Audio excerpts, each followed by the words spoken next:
Assalamualaikum and hello everyone. My name is Nur Sufirani Azahra binti Muhammad Syarizan and I'm from SKC Songsang Temerloh. Today, I want to talk about innovation in green technologies. This is a very important topic for our planet. First, let's talk about solar energy. Solar panels are devices that turn sunlight into electricity. Many houses are now using solar panels to save energy and reduce bills. For example, in Malaysia, schools are installing solar panels to provide power for classrooms.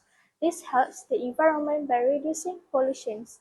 Next, I want to mention electric cars.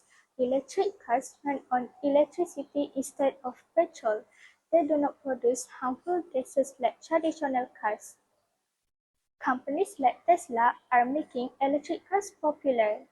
In Malaysia, we also have local brands producing electric vehicles. This innovation is helping us reduce air pollution in our cities. Lastly, let's discuss recycling technologies. With new machines, we can recycle more materials like plastic and paper. For instance, some companies are turning plastic waste into new products. This not only saves resources but also keeps our surroundings clean. In conclusion, innovation in solar energy, electric cars, and recycling technologies are changing our world for the better. By supporting these green technologies, we can create a clean and healthier planet. That's all. Thank you for listening.